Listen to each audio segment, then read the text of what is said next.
Infotainment world के नाजरीन को एक बार फिर खुश आमदीद। ख्वाब इंसानी जिंदगी का एक ऐसा मुअम्मा है जिसे आज तक कोई हल नहीं कर पाया। ख्वाब झूठ हैं या सच, ख्वाबों का हकीकत से कोई ताल्लुक है या ये महज इंसानी जहन में जन्म लेने वाले ख्यालात हैं। ये हमें फ्यूचर की कोई प्रेडिक्शन देते हैं या जो पहले से हमारे दिलो दिमाग में चल रहा हो सिर्फ उसी की तस्वीर दिखाते हैं। और ये क्यों आते हैं, इस बात का हतमी फैसला आज तक नहीं हो सका। हर तहजीब और हर मजहब में कहीं ना कहीं इन्हें अहमियत जरूर दी गई, क्योंकि ख्वाबों का सिलसिला हजरत आदम अलैहिस्सलाम के दुनिया में आने के साथ ही शुरू हो गया था। ये रूहानियत और साइंसी दुनिया का एक ऐसा संगम है कि जहाँ हमारी रूहें वक्त, जिस्म और जमाने की कैद से आजाद होकर आसमान, जमीन और हर डायमेंशन में घूम सकती हैं। इसके बारे में कई नजरियात पेश किए गए। मसलन हिंदू मजहब के मुताबिक नींद की हालत में रूह इंसानी जिस्म के साथ छोड़ देती है, लेकिन फिर इसका ताल्लुक दिमाग से कायम रहता है और हमारे सोते वक्त रूह जिन जिन मकामात पर जाती है या जो करती और देखती है उसको प्रोसेस करके हमारा दिमाग हमें उसकी तस्वीर दिखाता है और इसी को ख्वाब कहा जाता है, जो बाज़ औक़ात जागने के बाद हमें याद रहता है और बाज़ औक़ात नहीं। यहूदियों की किताबों में भी अक्सर जगह ख्वाब का तज़किरा मिलता है, जिसमें बनी इसराइल के नबियों और बादशाहों के ख्वाबों का जिक्र भी किया गया। मसलन हजरत याकूब और हजरत यूसुफ अलैहिस्सलाम का ख्वाब, मिस्र के बादशाह का ख्वाब। यूनानी तहजीब के मुताबिक उनका एक देवता था जो उन्हें ख्वाब दिखाता था और यही वजह है कि वो ख्वाब को मुकद्दस ख्याल करते थे और इसे इल्हाम का दर्जा देते थे। यहाँ तक कि उनका ये भी ख्याल था कि अगर कोई शख्स बीमार हो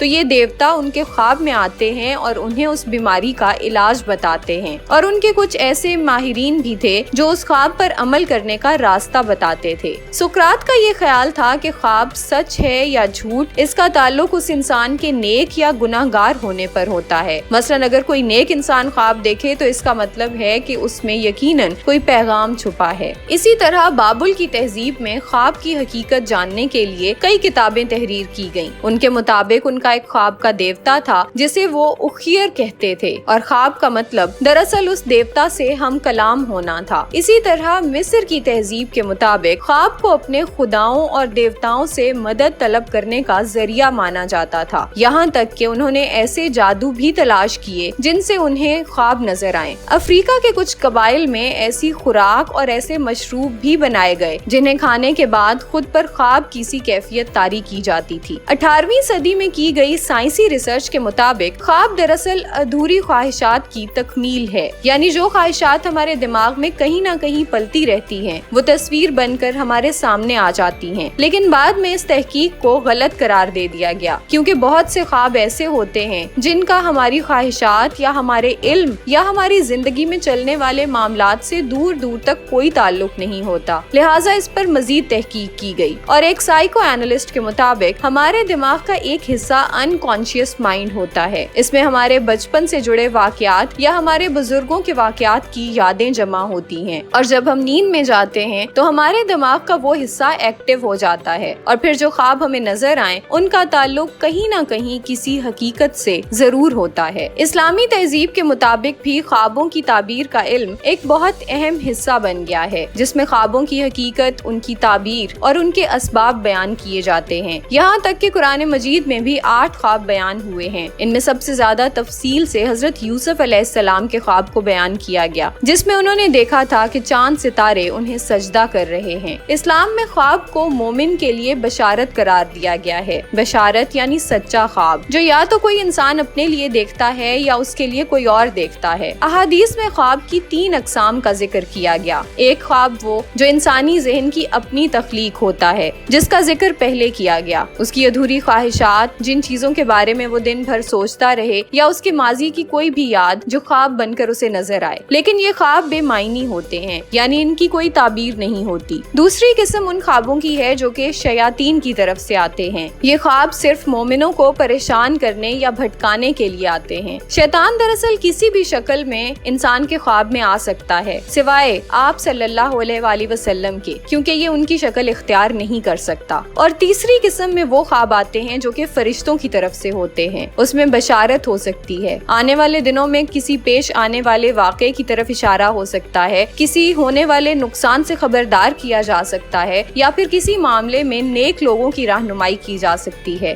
خواب کے متعلق آپ صلی اللہ علیہ وآلہ وسلم نے ایک مقام پر فرمایا تھا کہ خواب نبوت کا 46واں حصہ ہے۔ آپ صلی اللہ علیہ وآلہ وسلم پر بھی خواب کی صورت میں اکثر وحی آتی تھی، یعنی آپ جو خواب دیکھتے تھے وہ سچ ثابت ہوتا تھا۔ خواب کی تعبیر بتانے کا ہنر بھی کچھ نبیوں کے پاس تھا۔ مثلاً حضرت یوسف علیہ السلام خوابوں کی تعبیر بتایا کرتے تھے۔ جب زلیخا نے بات نہ ماننے پر آپ علیہ السلام کو قید کرا دیا تھا، تب وہاں موجود باقی قیدی آپ کو اپنے خواب سنایا کرتے تھے اور آپ ان کی جو تعبیر بتاتے تھے وہ سچ ثابت ہوتی تھی۔ یہ خبر پھیلتی ہوئی وقت کے بادشاہ تک جا پہنچی اور پھر اس نے بھی اپنا خواب سنایا، جس میں مستقبل قریب میں اس علاقے میں قحط پڑنے کی خبر دی گئی تھی، اور بالآخر یہ خواب بھی سچ ثابت ہوا۔ حضرت محمد صلی اللہ علیہ وآلہ وسلم بھی عموماً فجر کی نماز کے بعد اپنے صحابہ کی طرف منہ کر کے بیٹھ جاتے اور پوچھتے کہ کیا تم میں سے کسی نے آج رات کوئی خواب دیکھا؟ اگر کوئی اپنا خواب بیان کرتا تو آپ صلی اللہ علیہ وآلہ وسلم ان خوابوں کی تعبیر بیان فرماتے۔ ایک صحابی حضرت ابو امامہ کو آپ صلی اللہ علیہ وآلہ وسلم نے ایک قبیلے کی طرف دین کا پیغام پہنچانے کو بھیجا۔ یہ ان کا اپنا قبیلہ تھا۔ وہ طویل سفر کر کے بھوک اور پیاس سے نڈھال جب اپنے قبیلے پہنچے تو وہاں کے کچھ باصر لوگ دسترخوان پر بیٹھے کھانا کھا رہے تھے۔ انہیں دیکھ کر تمام لوگوں نے خوش آمدید کہا اور اپنے ساتھ بٹھا لیا اور پوچھا کہ ہم نے سنا ہے کہ تم نے محمد عربی کی باتوں میں آ کر اپنے دین سے کنارہ کر لیا ہے اور اسلام کی پیروی شروع کر دی ہے۔ اس پر آپ نے انہیں ایک اللہ کی عبادت کرنے اور آپ صلی اللہ علیہ وآلہ وسلم پر ایمان لانے کی دعوت دی، جس پر وہ لوگ بیزار ہو گئے اور انہیں اس قبیلے سے نکالنے کا حکم دے دیا اور کہا کہ تمہیں ہم پانی بھی نہیں دیں گے تاکہ تم بے راہ روی اختیار کرنے پر پیاس سے ہی مر جاؤ۔ وہ وہاں سے واپس چلے گئے، راستے میں سستانے کے لیے ایک جگہ بیٹھ گئے۔ خواب میں انہیں دودھ نما ایک مشروب پیش کیا گیا جسے انہوں نے پیٹ بھر کر پیا۔ ادھر جب قبیلے کے لوگوں کا غصہ ٹھنڈا ہوا تو انہوں نے کھانا دے کر ایک شخص کو ان کے پیچھے روانہ کیا، لیکن وہ صحابی جب نیند سے بیدار ہوئے تو حقیقتاً ان کا پیٹ بھرا ہوا تھا اور اس مشروب کا ذائقہ ابھی تک ان کے منہ میں باقی تھا، لہٰذا انہوں نے قبیلے سے آیا کھانا لینے سے انکار کر دیا۔ یہ ایک ایسا واقعہ ہے کہ جس کا جواب انسانی ذہن یا سائنس نہیں دے سکتی۔ اگر ہم موجودہ دور کی بات کریں تو سائنس آج بھی اس معمے کو حل کرنے کی کوشش میں ہے کہ خواب آخر کیوں آتے ہیں اور ان میں کتنی سچائی ہے۔ سب سے پراسرار قسم کے خوابوں کو سائنس نے لیوسڈ ڈریمز کا نام دیا ہے۔ اس کا ذکر سب سے پہلے 1913 میں کیا گیا تھا، اور اس تھیوری کے مطابق اس قسم میں جو انسان خواب دیکھتا ہے اسے پتا ہوتا ہے کہ وہ خواب دیکھ رہا ہے، لہٰذا وہ اس خواب میں اپنی مرضی کے مطابق جو چاہتا ہے کر لیتا ہے، اپنی مرضی کے مطابق سفر کرتا ہے، لوگوں سے ملتا ہے، اور یہ خواب سب سے گہری نیند میں آتے ہیں، یعنی نیند کی 4 سٹیجز میں سے سب سے آخری سٹیج میں لیوسڈ ڈریمز دیکھے جا سکتے ہیں۔ مگر لیوسڈ ڈریمز ہر انسان کے بس کی بات نہیں ہے اور اس کی پراپر ٹریننگ ہوتی ہے۔ ایک حیران کن بات یہ ہے کہ یہ بھی کہا جاتا ہے کہ البرٹ آئنسٹائن کو تھیوری آف ریلیٹیوٹی خواب میں پتہ چلی تھی۔ ٹیسلا نے بھی دعویٰ کیا تھا کہ اہرام مصر یعنی ایجپشن پیرامڈز کی حقیقت اسے خواب میں بتائی گئی تھی۔ اسی طرح سائنس کی ہزاروں کہانیاں ہیں جس میں یہ دعویٰ کیا جاتا ہے کہ ان سے رہنمائی لے کر وہ تھیوریز بنائی گئیں جنہوں نے سائنس کی دنیا ہی بدل دی۔ قدیم تہذیب، سائنس اور خاص طور پر اسلام سے یہ پتہ چلتا ہے کہ خوابوں کی دنیا کوئی فرضی دنیا نہیں ہے، بلکہ یہ حقیقت ہے۔ یہ افسانے نہیں ہیں، بلکہ یہ ایسی سچائی ہے جن کے بارے میں ہم مکمل طور پر نہیں جانتے۔